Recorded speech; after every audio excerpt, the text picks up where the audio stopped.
You are listening to the Barely Audible podcast.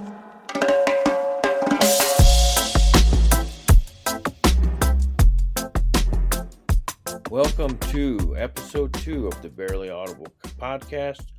I'm Justin Romine, your host, alongside Bear, your co-host. Today we have Stuart Wahlin in as our guest.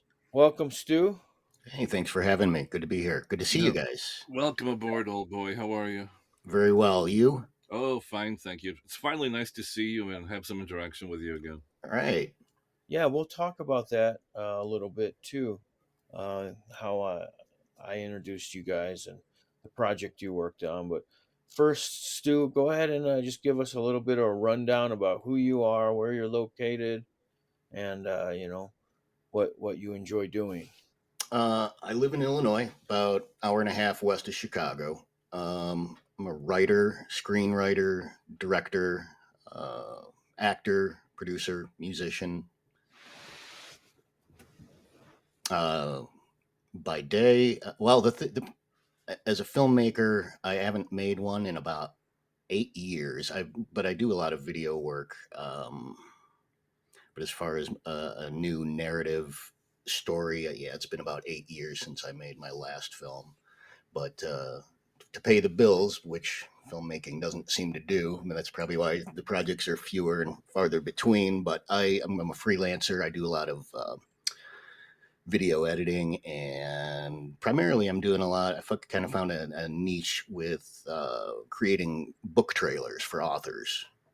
So that's what I do most of the time. But I'm also right now working on a movie trailer for a horror feature called Unholy Song, which should be dropping very soon.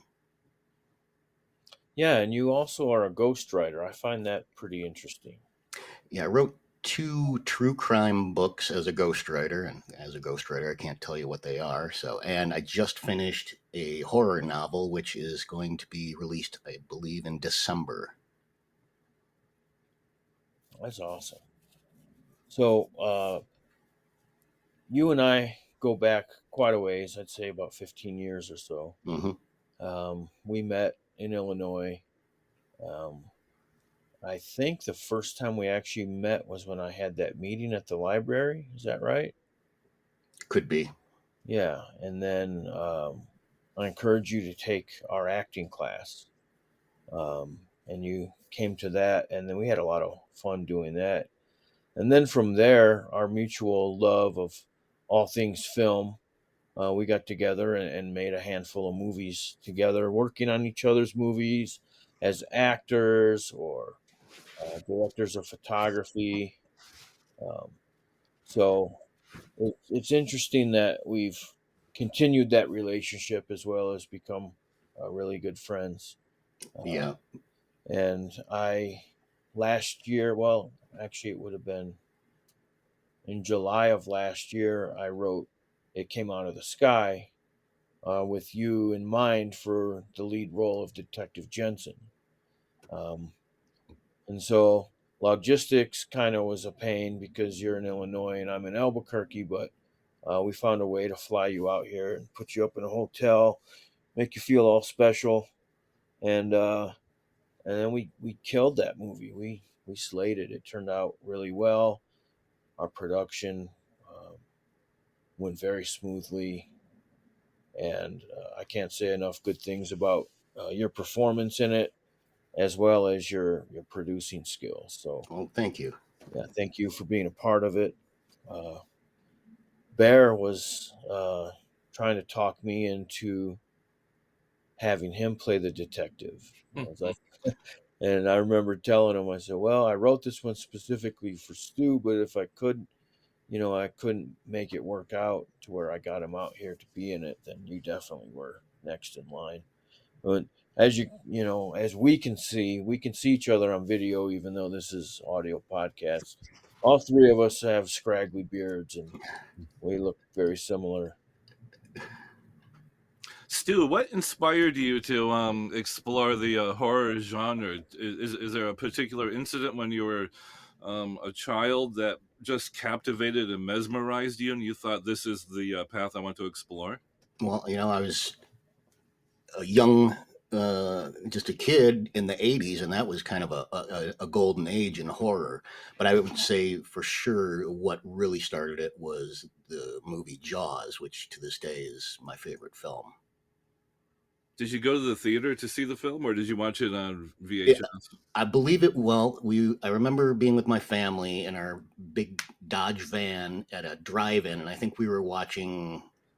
It seems like every time we would go to the drive-in, I wasn't interested in the movie we came to see. I was always looking over at another screen, and that's kind of what my first glimpse of Jaws was. The movie that I was too young to see, but I was could see it over to the side on another screen. But I'm sorry, I forgot your question. I'm kind of rambling. Oh, it's all good. Well, basically, what first inspired you to start pursuing the horror genre? It's never been strictly about horror. Hmm. My first feature, Hand of Glory. I mean, I guess suppose it has some horror elements, but it's really more of what do they call it? Mystical realism.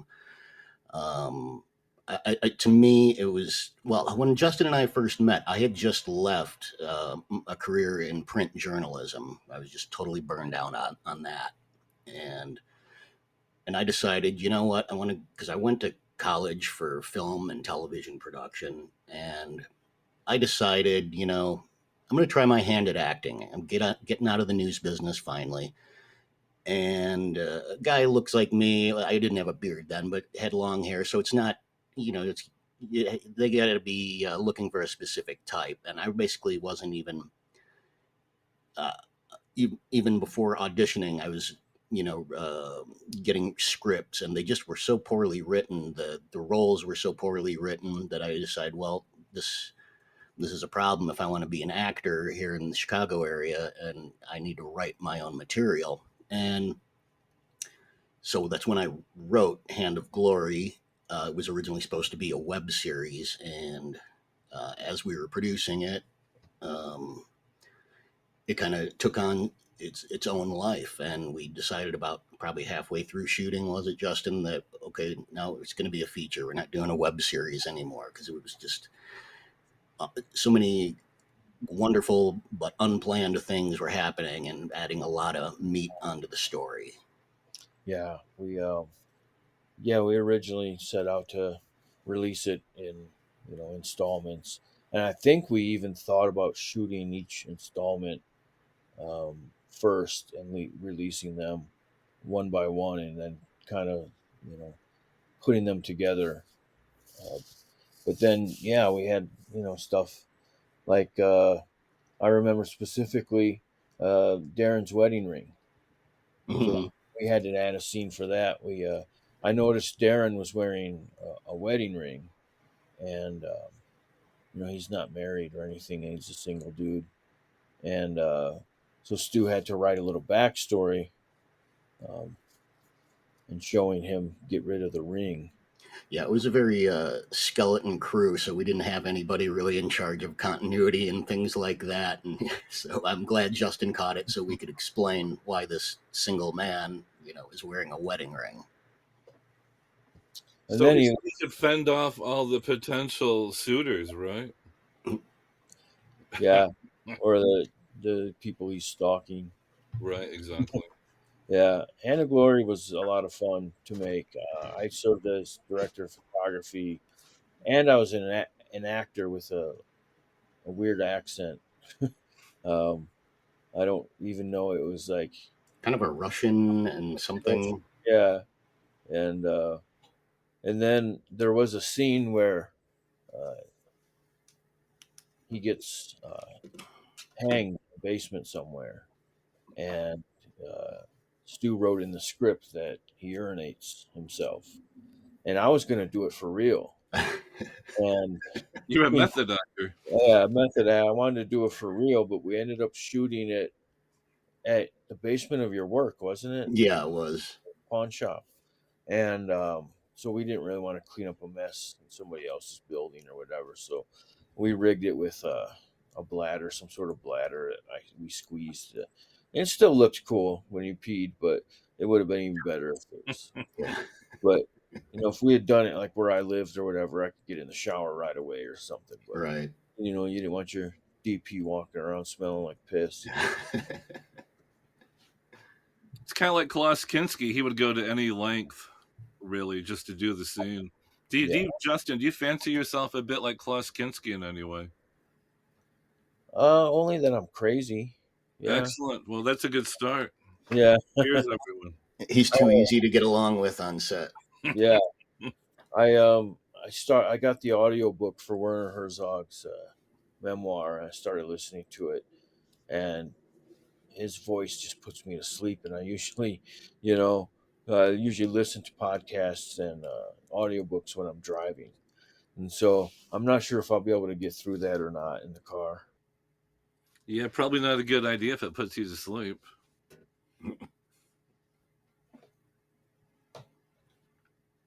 So we I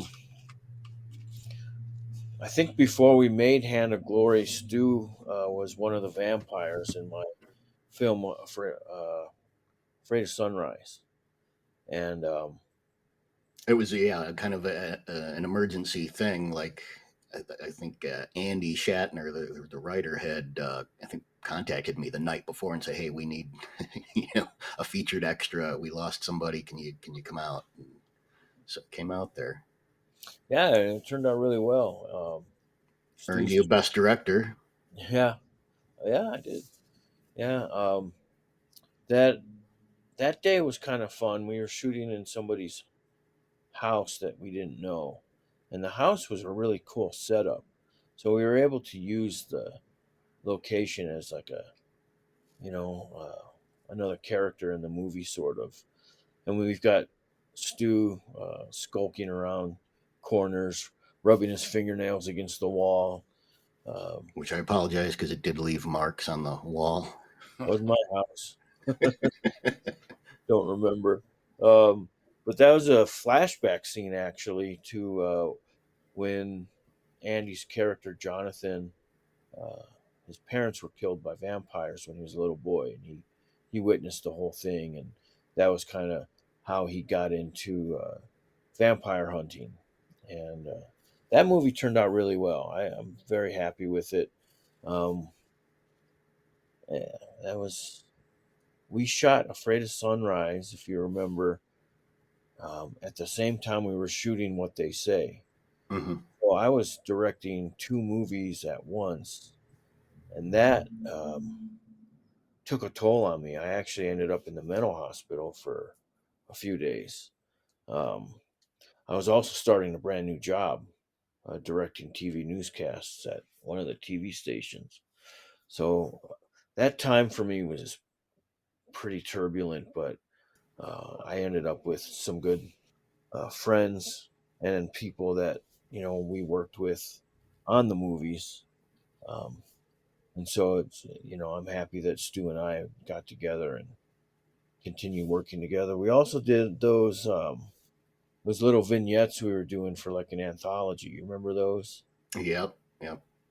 I've You did what was it, the Three Knocks, yep. and then I did Trouble with Darren, which was my homage to Hitchcock's what is that? Um, the Trouble with I can't remember the name of the Hitchcock movie with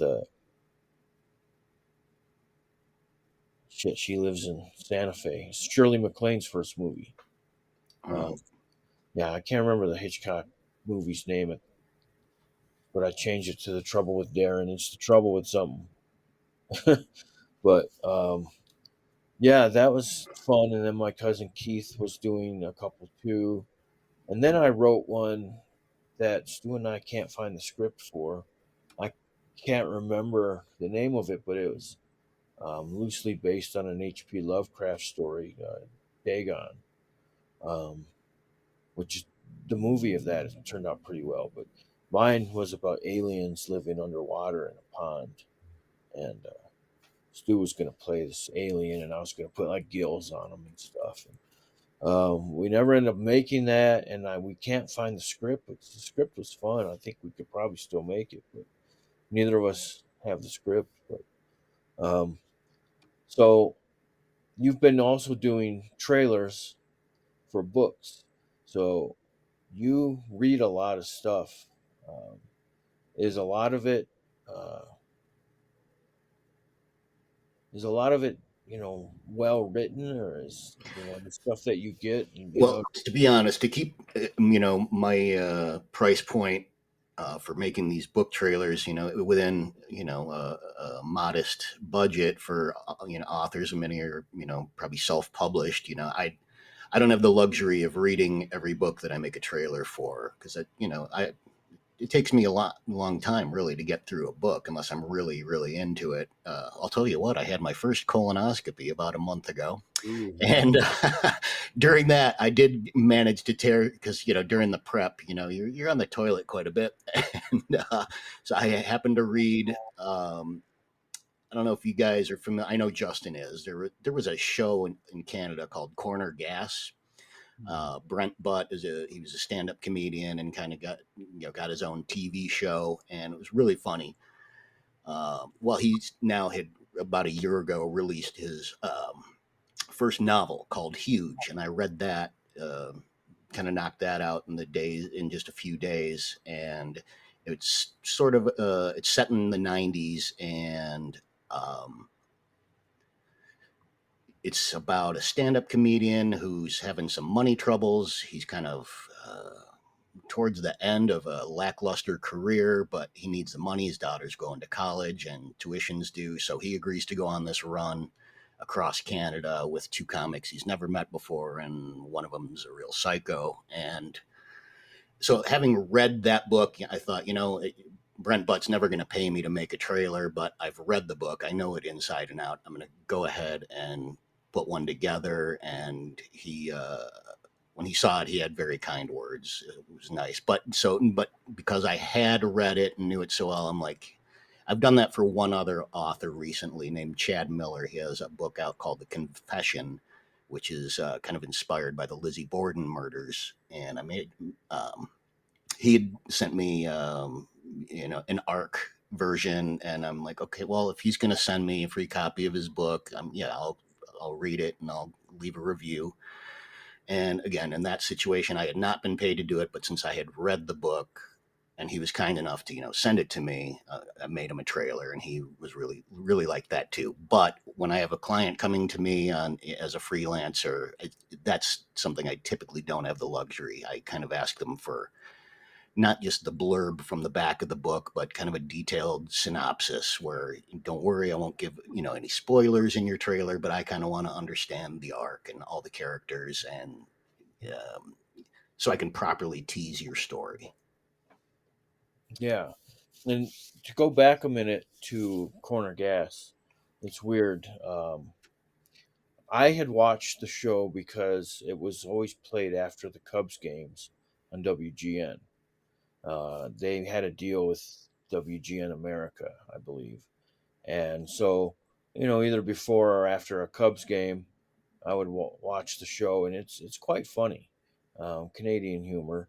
Yeah, And with the first time I saw it, it was on really late at night, and I was probably half in the bag too, and I thought that just there's something just off. This isn't like other sitcoms. It was, and that's then I realized, oh, it's Canadian. yeah, Wasn't it similar to Dark Knight, the Canadian TV show about the vampire hunters? Are I'm you all not. familiar with that? No, not particularly. I No, don't think so. Well, check it out sometime. I think you might enjoy it. I Back to will. you, Justin. Yeah, and yeah. So it's kind of a weird thing. Is Corner Gas has been off air for probably at least 10 years, Mm. and They did I, a movie, and then they did the. I think I don't know if they're done with the animated series. I think that might still be going. yeah, I think it is too. But I hadn't thought of that show in probably 5, 6, 7 years or so, and I randomly decided to see if I could find it, and I think it's Amazon streaming, or I found it somewhere, and I was like, yeah, I want to watch that show again. So Yeah, I believe it is through Amazon, and they have like an IMDb section of Mhm. Amazon, and that's where I think I found it. Yeah, so I went out of my way to find it and started watching a couple episodes, and the next day Stu says, "Yeah, if you remember Corner Gas and Brent Butt, I'm, doing a trailer for his book." And so like out of nowhere, the both of us were into Corner Gas.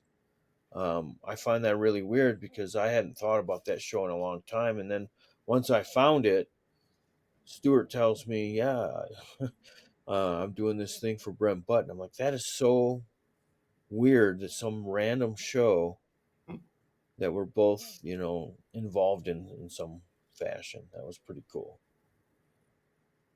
Just goes to show how everything's connected and how synchronicities are a real sort of phenomena, really, doesn't it? Hey, have Yeah. either of you ever had paranormal experiences, either with ghosts, UFOs, or cryptoids? Well, I definitely have some UFO stuff. And we're going to do like an alien podcast True enough. episode. So I'll save my stories for that. But interestingly enough, when we were shooting It Came Out of the Sky, which is my sci fi alien UFO movie, Stu had his own experience while he was out here. Yeah, it was the night before we started shooting, and I stepped out of my motel room to look at the. I just couldn't get enough of the sky and mountains in Albuquerque. So every chance I got, I would be outside just taking it in, and there was this bright light just streaked across the sky. There was no downward trajectory like a meteor, and it was much faster than a meteor. But I mean, it was in a flash from right to left and gone and completely silent. I know it wasn't a meteor, but I can't begin to imagine what it was. As far of course, there's Kirtland Air Force Base in the area, so there might be some Also, top secret thing going on, but or it you could were have been also UFO. you were also about 3 blocks from the airport. Yeah, So the airport this is right there, and then the Air Force Base is about a mile up the road from where he was staying. So but yeah, no aircraft I'm aware of could have yeah. moved And that you quickly. said it was silent too, right? Yep. Yeah. And so he texted me that night about that, and I said, well, maybe this is an omen for Hmm. the opening, day of shooting the next day. So maybe that's why our shoot went so well. Right, Could kind be. of put you in the mood for it, even more so. Yeah. Yeah. And Stu, why don't you talk a little bit about your experience on It Came Out of the Sky?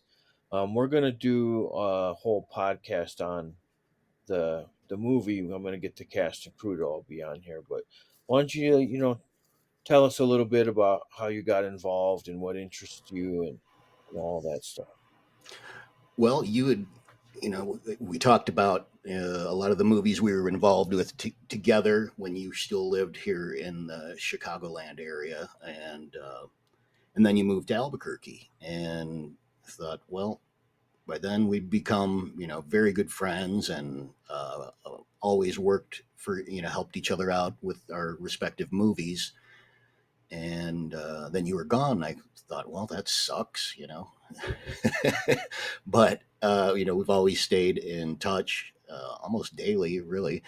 And yeah, it was a year ago this past July. You said you kind of broke out of some sort of a rut and just started writing and writing with this, kind of these combining these ideas for two different things that you had going on in your head, put them into one, and sent me first 4 pages of the script, and then I think within a week had the rest of it written. And I thought, this is great. I would love to play this part.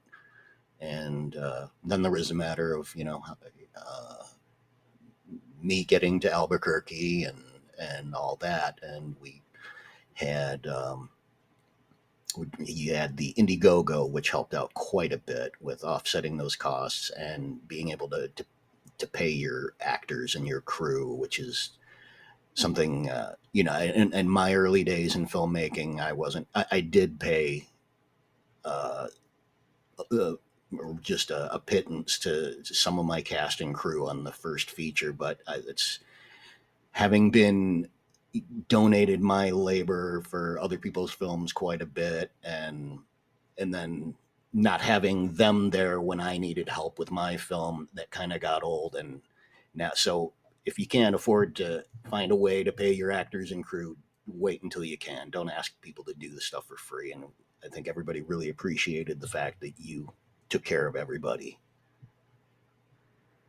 And we ate really well. Oh, very well. And I became addicted to green chilies there. And here we are. And we had 2 nights of freezing here. And so I'm just before I got on with you, I was out tending to my potted chili plants and making sure they're sitting in the sun.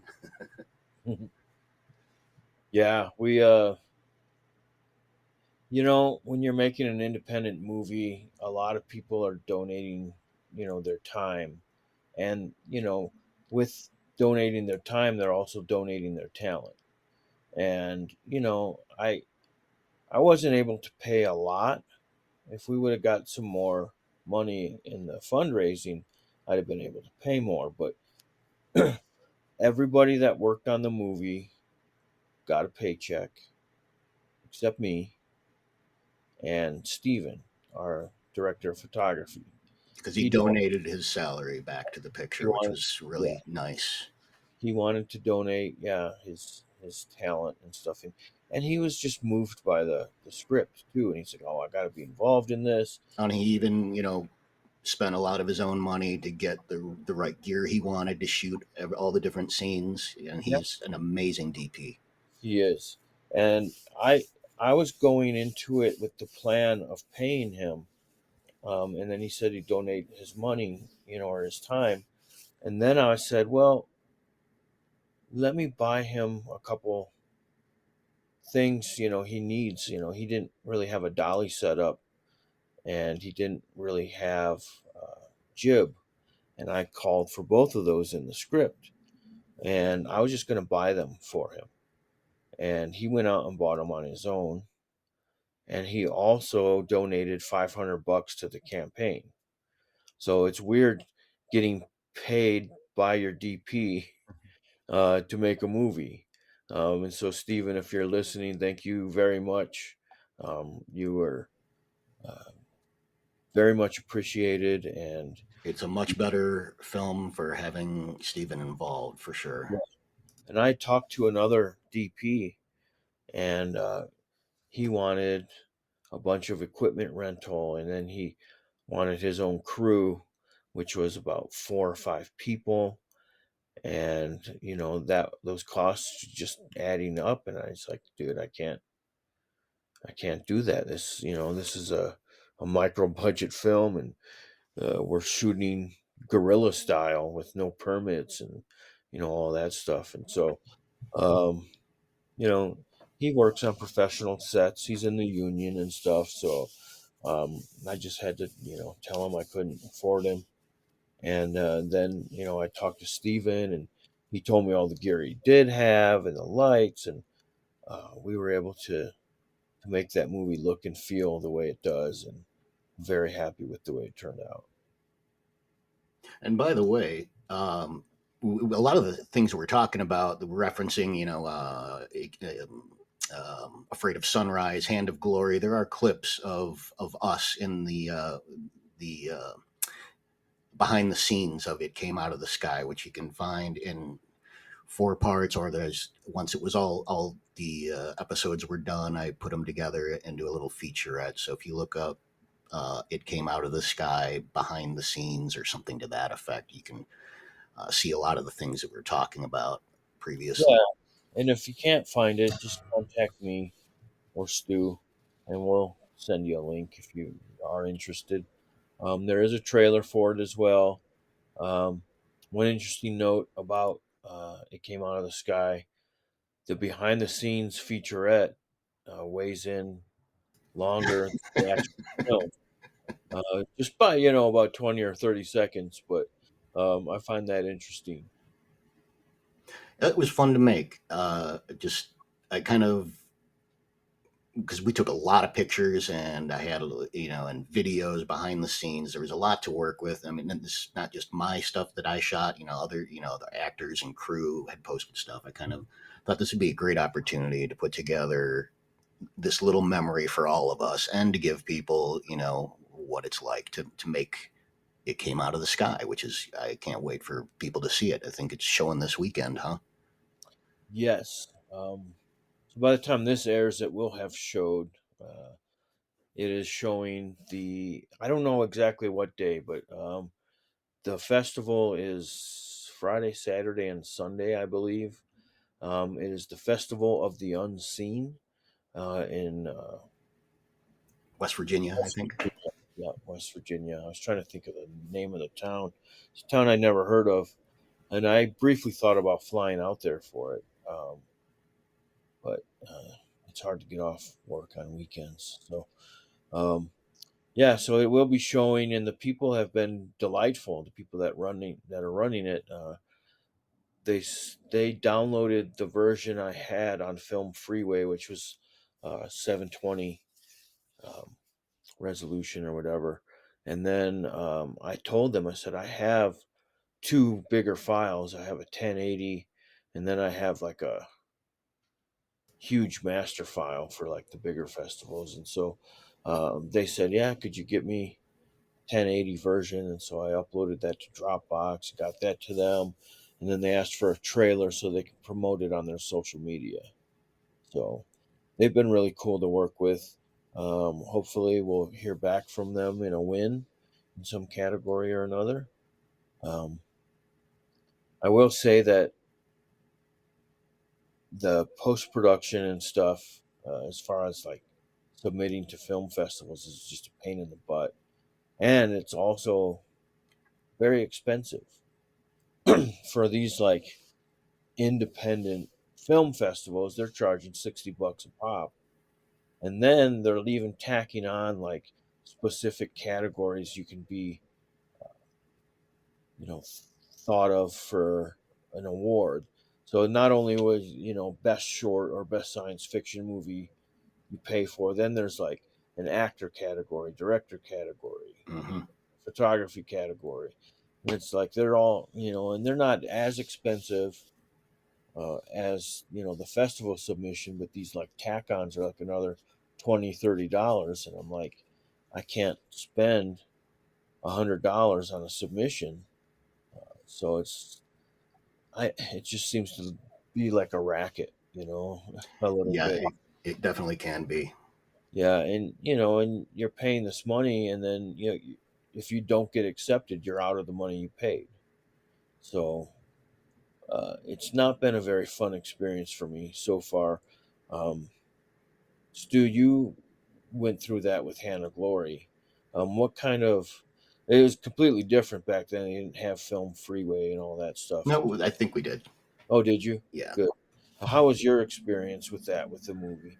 Well, I think for the most part, well, your cousin Keith, I remember he believed very much in the movie, and I think he wanted me to submit to Con, and I think he paid that submission fee, and I'm like, there's no way we're getting in, but okay, if it makes him happy to try, thank you for feeling that highly about the film.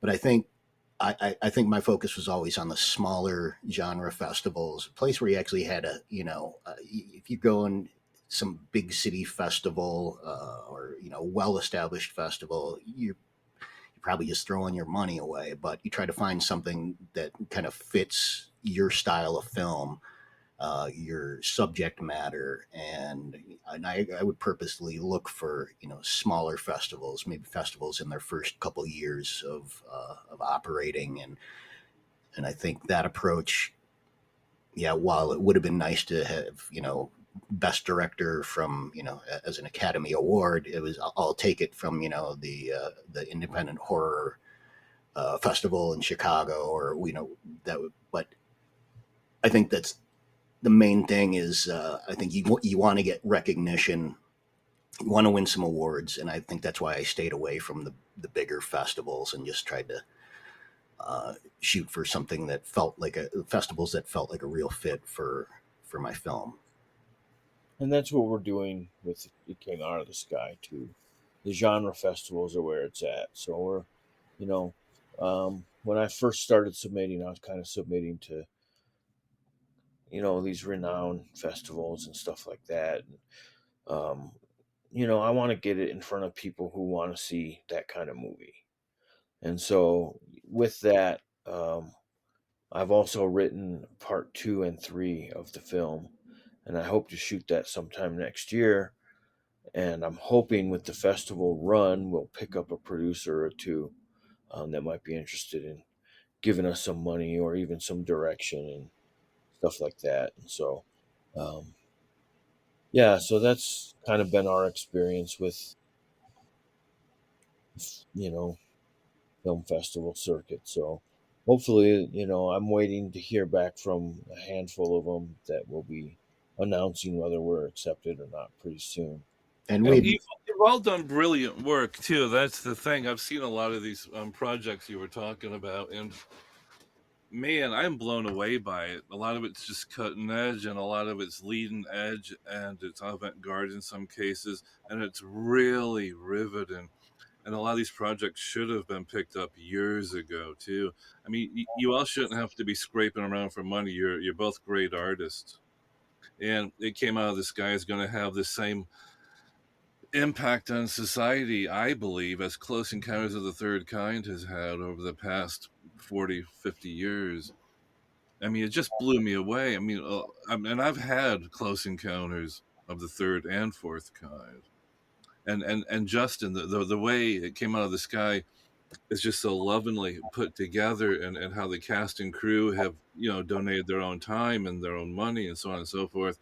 It's a labor of love, and that thing just emanates like new world cinema almost. You are on the cutting edge of something so incredibly new that once it picks up traction and momentum, it's going to have a life of its own. Yeah, yeah, we're hoping for the best, and regardless, we're gonna make the movie next year. So Excellent. we'll find a way to make it happen. Stu will reprise his role as Detective Jensen, and so I want to talk about a specific project of Stu's. Um, Stu is a fantastic writer. Hand of Glory was amazing, but he also wrote the script Slay Utterly, which got had some traction for a while and kind of fizzled out. I'm not sure exactly what happened. We had name actors interested in being in it and everything. So, um, Stu, let's talk about Slay Utterly a little Looks bit. like we're having a technical difficulty, folks. we lost Justin for a sec. Yeah. I'm still here. Or am I gone? Silence. Hmm. Hope we didn't lose or not. My thing says 96% uploaded. So Yeah. Yeah, I'm hopefully, here. Can okay. you hear me? Yeah, Yeah, I can hear we you. can hear you. Okay, I'm back. I Excellent. don't know Welcome. what happened. Anyway, I was asking Stu to elaborate a little bit on Slay Utterly.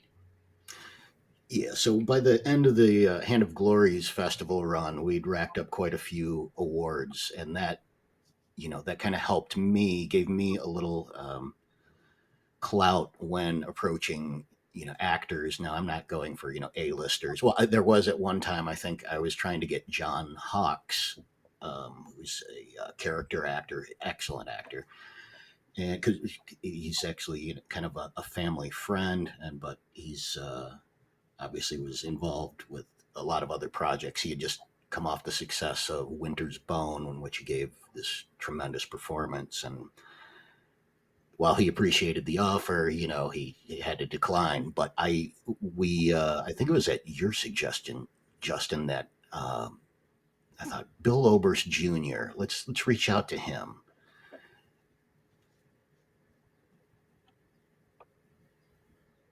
Are you there, Justin? I am here. It's telling me I have terrible internet, which is true.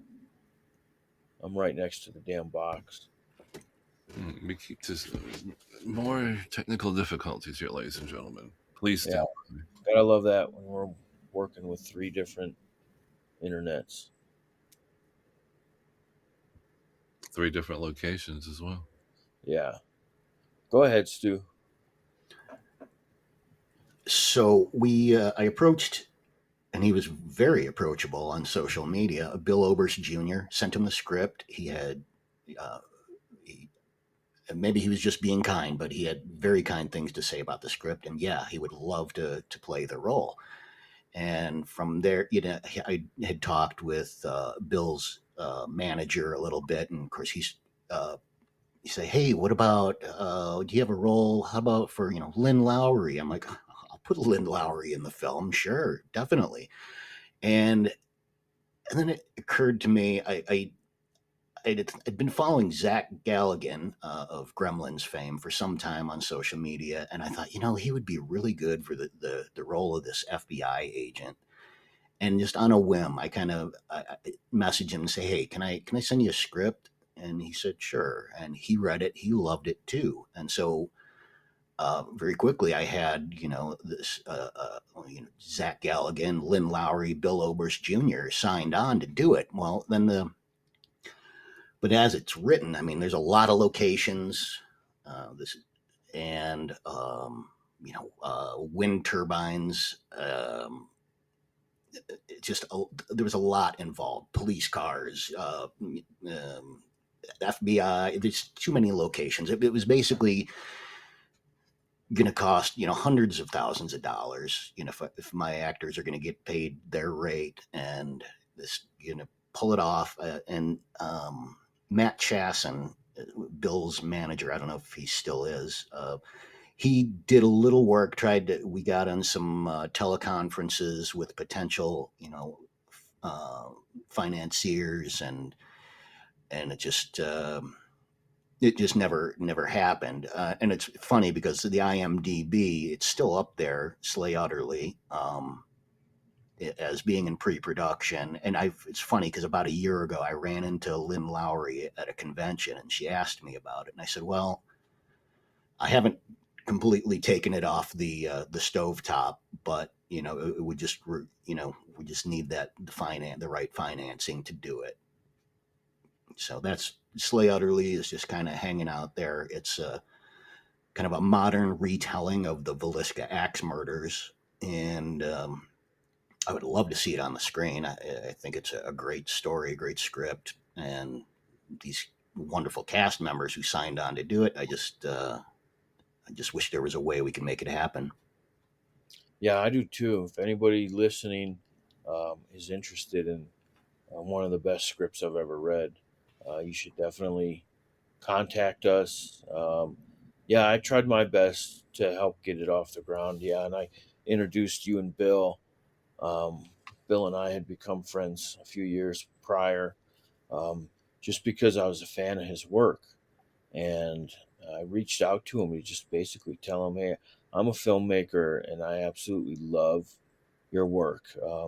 He's most well known for um, Abraham Lincoln versus Zombies. He played Abraham Lincoln, but he also did this small project uh, called "Take This Lollipop." That was amazing. Yeah, he and the way they put that thing together um, was very interesting. I think the site is still up, and they were supposed to do a part two, but never There, did. I think there was a part two. I think I watched that, or Oh, you don't just watch it; you kind of participate in it. It's really cool. I think it's yeah, takethislollipop.com. yeah, and they basically ask for your permission to use your Facebook um, pictures and stuff like that, and they basically put together this like uh, interactive thing where they use your pictures, where Bill's looking at your pictures and Contact them. finds your location and like basically like uh, uh, creeps you out in a huge way by using your information. And Bill's performance in that was amazing. He actually won some sort of Emmy for it. Um, some daytime Emmy or something. Yeah, he won an Emmy for that performance. Hmm. Um, he's actually going to be a guest on the podcast coming up in a couple weeks. we're going to record his the end of the month, and it'll be released sometime after that in November. He's always been a good friend to me. I always send him my projects and ask him what he thinks and stuff like that. In fact, I just recently sent him it came out of the sky on a private screener, and he absolutely loved it. He also wants to maybe be in one of the sequels. I do have a part for him that I wrote with him in mind, although I knew I couldn't really afford him. But I think there's a way to make it affordable by going to him and shooting instead of putting him up in Albuquerque for a few days. Um, so basically, Stu, myself, and Steven could probably road trip down there to LA and get the scene. It's only one scene, but if he wants to do it, the role is his. I'm going to send him the scripts later today. Um, so Bill is amazing, and you guys will realize this when we have him on the show. So definitely keep tuning in to the show, and we'll bring you guests and stuff throughout. But we're also going to just have me and Bear banter as well on some episodes. So, um, it's going to be a little bit of this and a little bit of that, and with some film and entertainment heavy subjects as well. But we'll also take suggestions for anybody that would like to hear about a specific topic. We are planning on doing an episode about UFOs and aliens, and that'll probably just be a me and Bear episode. But Stu, what do you have in the boiler? Oh, well, today I'm just working on that trailer for the horror feature. Not one of my films, but I have some. Again, that horror novel that I was a ghostwriter for. That's coming out. It'll. I can't give you the name, which sucks because it's. I think it's gonna. The way he's promoting it, I think he might. I think it's gonna see a lot of eyes are gonna see it. As far as my own personal things, I am thinking about developing a short story I did about turning it into a novel. And from thence, probably a feature film, if because it's pretty much one location, so I think it's doable in that sense. I learned a lot from writing and dreaming Slay Utterly, and then learned, oh, this is an unmakeable film with the budget I have. So right now, just as far as personal things, writing. And you had also mentioned briefly an idea you had about a aging rock star who was recognized overseas by a waitress, Hmm. and that sounded really cool. And I mentioned we could probably shoot that when you're out here for the other two. And it's funny that it was when I was just kind of exploring that idea, and of course, it's a lot of people think Jim Morrison faked his death, and so it's kind of modeled after that. But it reminded me of something I had watched in the '80s too. There was this woman, I think Gail Brewer Giorgio, who was kind of really pushing hard this idea that Elvis was still alive, that Elvis had faked his death. And I remember watching this video on, I probably rented it from the video store on VHS. Kids, ask your parents what those are. And it was, I don't recall the name of it, but in this, quote unquote documentary, there was a recording this woman had made of a phone conversation between her and whom she uh, alleged to be Elvis. And he was telling this story, and the voice was very convincing, man. It wasn't a caricature type of, you know, Elvis voice. If you've ever watched interviews with him, it sure did sound like him. in a conversational way. And he told this story about how he was in Germany, of course, many years after he supposedly died, and this woman recognized him. And she said, I never forget a face. And I just hope you're as happy as you just made me today. And I thought, wow, that's even if it's bullshit, that's a really cool scene. Yeah, I think it would be a good project and um, fairly easy to do. It's just really two characters in a cafe. Hmm. So, hopefully you write something, and I look forward to helping produce it. Um, we're starting to run low on time, so I want you and Bear to talk about your Coppola project.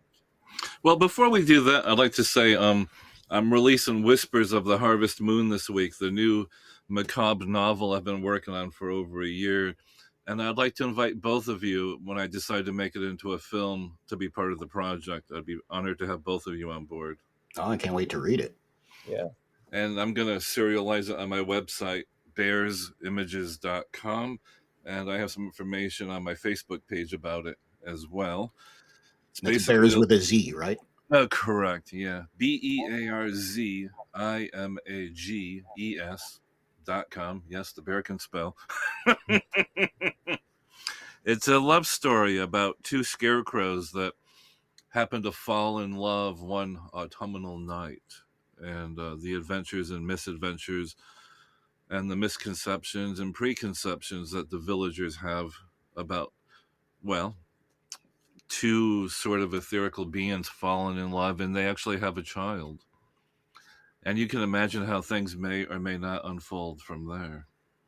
I had read a large portion of that you sent me last year because What'd you think about it? you said I loved it, and I remember you said I definitely want to make this into a movie. So as I read it, I saw it cinematically, and it very much reminded me of Pumpkinhead. There's a twist, however, and I don't necessarily want to give that away right now. But let's just say that traditional religion fails, and the townspeople are looking for an alternative. We'll leave it at that, shall we? Okay. Sure. Let your imagination go to work there. Yeah, I Yeah. look, So Justin kindly connected Stuart and myself last winter, wasn't it? Yep. Do you want to share with the listeners at home a little bit more about it?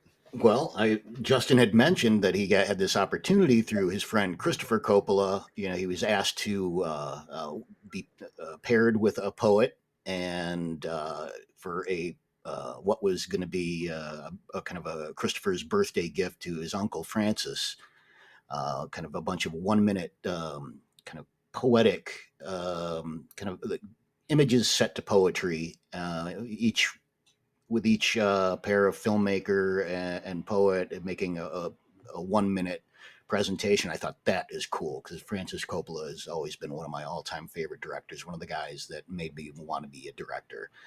And then several days later, he's like, "Hey, somebody dropped out. We have a poet without a filmmaker. Can you step in?" I said, "Oh, yeah." So, and then Bears and I got to working together on that, and it was just an amazing experience. It was such a neat thing. This 1 minute video, it was beautiful. To your beautiful poem. Oh, thank you. yeah, and I used to hang out a lot at Allen Ginsberg's farm, and I was fortunate enough to have been friends also with the great Robert Frank, the Swiss American photographer. And when I was a kid, he basically instilled in me the idea that you could also write poetry with images. And before that, I thought, oh, I was just a poet, one who dealt in words, essentially, you know. And I love how we've all come together here to combine the two. Did you ever do that before this project, Stu? Nothing like this. No. I wrote that piece when I was house sitting down in a holler down in Virginia last winter. It was one of the coldest days on the planet I've ever experienced. Had the wood fire stoked, and man, when we were connected, I was just blown away by your sensitive choice of imagery, which just miraculously just seemed to fit, and it did fit seamlessly, almost as though you were like we were bonded to some degree, you know. And I couldn't have been more pleased with how it turned out. And I know I've expressed that multiple times, but I'm still so grateful and thankful for your time and energy and your contribution to it. And it made it what it is now. So thank you again. Oh, it's my pleasure. I hope we can do it again. And yeah, when, as far as the images, yes, I absolutely was following your words, but I also, because of the context of what we were doing, this is for, Francis Coppola's birthday. I think it's 85th. Is that? Yeah. Uh, I thought so. I also had to like throw some nods to him, and I was really happy with how everything turned out. And it was one of those beautiful moments. And of course, the tragedy that followed the day after that, too, with his Yeah, wife. when his wife Eleanor passed. Mm. Yeah, so he didn't see those right away. He was supposed to watch them, I think, on the day she did pass away.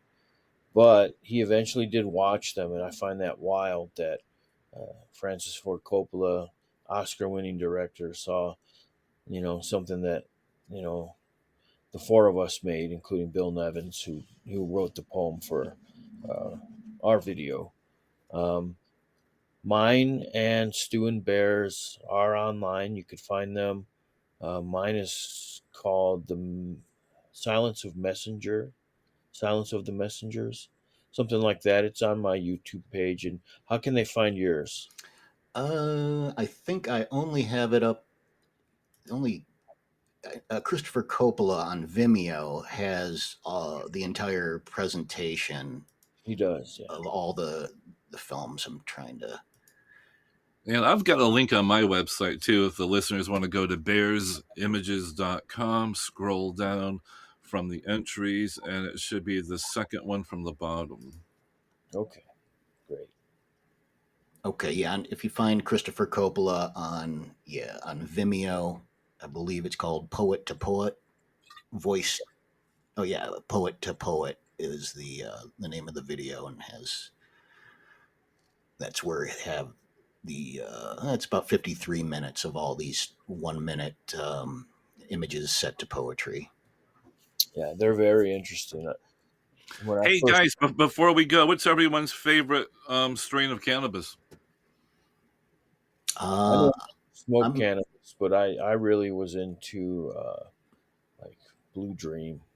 Oh, that's nice. How about you, Stu? I don't usually, well, anything indica. I guess I'm okay with. I usually am. Depending on where I'm getting it, you might not have a lot of choices, or maybe you're just trying to get what's True. on sale if you're going through a dispensary and trying different things. But I always go with the indicas. I love Trainwreck. Have y'all ever had Trainwreck? I don't think Yes. so. Oh, give Trainwreck a try sometime. It's amazing. And of course, the great Bruce Banner, right? Mm. Excellent. You're like, where did that question come from out of the blue? But we Mhm. like to keep it real and alive here, don't we, guys? Hmm. All right. Or we try to, don't we? Yes. Yeah. So I'd like to thank Stu for being on the show. It's been a pleasure. Bears, as always, we always have a good time together. Thank you. It was great Bear, talking with you guys. Bear should be leaving from east, heading west for some warmer temperatures soon, and hopefully we'll be in the same room for a podcast soon. That'll be That's fun. right. Yeah, yeah. The weather's getting colder here in the Northeast, and it'll be time to pack up the RV and head west, as they say. Yeah, so I want to thank everybody for tuning in. This has been the Barely Audible podcast. Also, we are open to having advertisements. If you are interested in advertising on the show, let us know. You can email me at gadflycinema@gmail.com. And that's it. Thanks for tuning in. We'll catch you guys in another week. Well, every other week. So this has been the Barely Audible podcast. Thank you so much. All right. Thank you. And come on back. We'll do a full hour sometime, folks.